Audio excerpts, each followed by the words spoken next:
Hello guys, welcome back to my dream world. വളരെ സന്തോഷത്തോടെ share ചെയ്യുന്ന ഈ വീഡിയോ മാസങ്ങൾക്ക് മുമ്പ് ഞാൻ എടുത്തു വെച്ചിരുന്ന എൻ്റെ ഡെലിവറി വ്ളോഗാണ്. സാഹചര്യങ്ങൾ കൊണ്ട് എനിക്ക് അപ്ലോഡ് ചെയ്യാൻ പറ്റിയിട്ടുണ്ടായിരുന്നില്ല. അപ്പോൾ കണ്ടിട്ട് ഇഷ്ടമാകുകയാണെങ്കിൽ എല്ലാവരും ലൈക്ക് ചെയ്യാൻ മറക്കരുതേ. ഞാൻ നാട്ടിലോട്ട് ഡെലിവറിക്ക് വരാൻ കാരണം എനിക്ക് കുറച്ച് കോംപ്ലിക്കേഷൻസ് ഉണ്ടായിരുന്നു. 5ാമത്തെ മാസത്തിലെ സ്കാനിങ്ങിലാണ് ഞാൻ അറിഞ്ഞത് എനിക്ക് പ്ലാസൻ്റ പ്രീവിയ ആണെന്നുള്ള കാര്യം. പ്ലാസൻ്റ പ്രീവിയ എന്ന് കേട്ടാൽ പേടിക്കാൻ മാത്രമൊന്നുമില്ല, എങ്കിൽ കൂടി നമുക്ക് ഏറ്റവും നല്ലത് റെസ്റ്റ് അല്ലേ വേണ്ടത്. പേടിക്കാനും മാത്രമില്ല എന്ന് പറയാൻ കാരണം എൻ്റെ ഒരു എക്സ്പീരിയൻസിലാട്ടോ. 5th മന്തിലാണ് എനിക്ക് പ്ലാസൻ്റ പ്രീവിയ എന്ന് അറിഞ്ഞെങ്കിലും 9th മന്തിലെ സ്കാനിങ്ങിൽ എനിക്ക് പ്ലാസൻ്റ കുറച്ചുകൂടി മുകളിലോട്ട് കയറിയിട്ടുണ്ടായിരുന്നു. ഒരു പക്ഷേ പ്രോപ്പറായിട്ടുള്ള റെസ്റ്റ് കൊണ്ടാവാം അങ്ങനെ സംഭവിച്ചത്.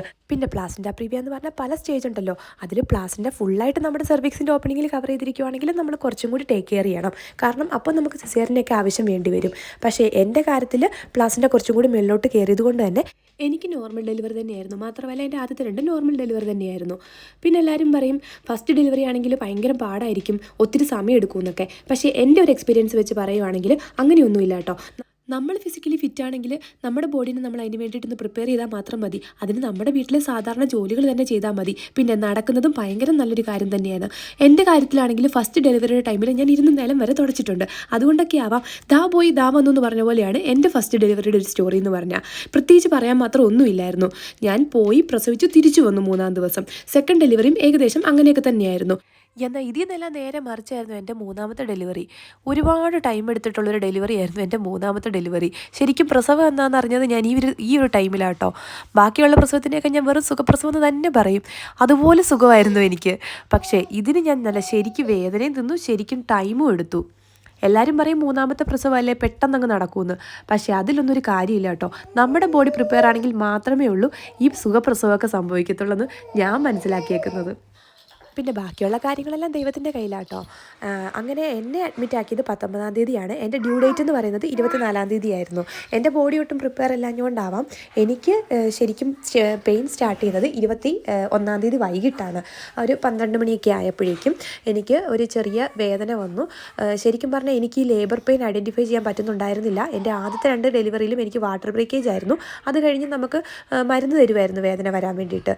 അതുകൊണ്ട് തന്നെ എനിക്ക് ലേബർ പെയിൻ ഐഡൻറ്റിഫൈ ചെയ്തെടുക്കാൻ പറ്റുന്നേ ഉണ്ടായിരുന്നില്ല. പിന്നെ ഇടയ്ക്കിടയ്ക്ക് വിട്ടിങ്ങനെ വേദന വരുന്നു.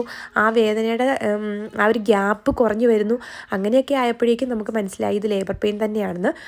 കാരണം എപ്പോഴും കൂടെ വേദന പറയുന്നതുകൊണ്ട് എൻ്റെ മമ്മിക്ക് പോലും എനിക്ക് ശരിക്കും വേദന വന്നു എന്നുള്ളത് ഐഡൻറ്റിഫൈ ചെയ്യാൻ പറ്റുന്നുണ്ടായിരുന്നില്ല. കാരണം എനിക്ക് എപ്പോഴും വേദനകൾ മാത്രമേ ഉണ്ടായിരുന്നുള്ളൂ.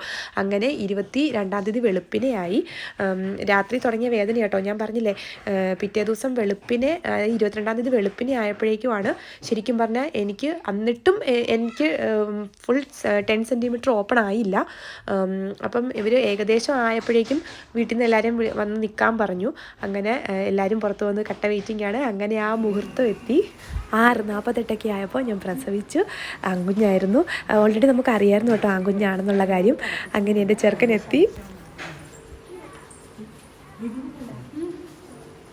ഈ ഒരു മൊമെൻറ്റ്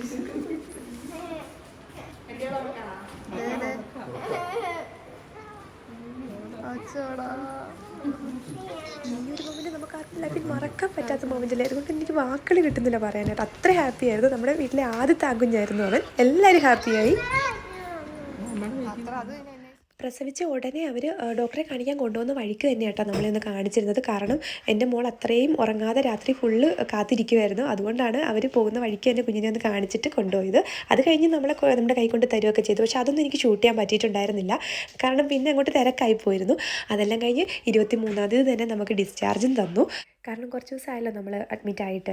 അങ്ങനെ നമ്മൾ ഹാപ്പിയായിട്ട് വീട്ടിലോട്ട് പോരുവാണ്. ശരിക്കും പറഞ്ഞാൽ എനിക്ക് പോരണമെന്നില്ലായിരുന്നു കേട്ടോ. കാരണം നല്ല സുഖമായിരുന്നു, നല്ല ടൈം പാസ്സായിരുന്നു ഹോസ്പിറ്റലിൽ കിടന്നിരുന്ന ടൈമിലൊക്കെ. കാരണം ഒത്തിരി സ്റ്റുഡൻസൊക്കെ ഉണ്ടായിരുന്നത് കൊണ്ട് തന്നെ. അങ്ങനെ നമ്മൾ ഹാപ്പിയായിട്ട് വീട്ടിൽ വന്നു. അപ്പോൾ ഇതായിരുന്നു എൻ്റെ ഒരു ഡെലിവറി സ്റ്റോറി. അപ്പോൾ നിങ്ങൾക്ക് ഇഷ്ടമായെങ്കിൽ ലൈക്ക് ചെയ്യാനും ഷെയർ ചെയ്യാനും സബ്സ്ക്രൈബ് ചെയ്യാനും മറക്കരുതേ. അതുപോലെ തന്നെ പ്രസവിക്കാനിരിക്കുന്ന എല്ലാ അമ്മമാർക്കും ദൈവാനുഗ്രഹം ഉണ്ടാവട്ടെ. അപ്പം താങ്ക്സ് ഫോർ വാച്ചിങ്.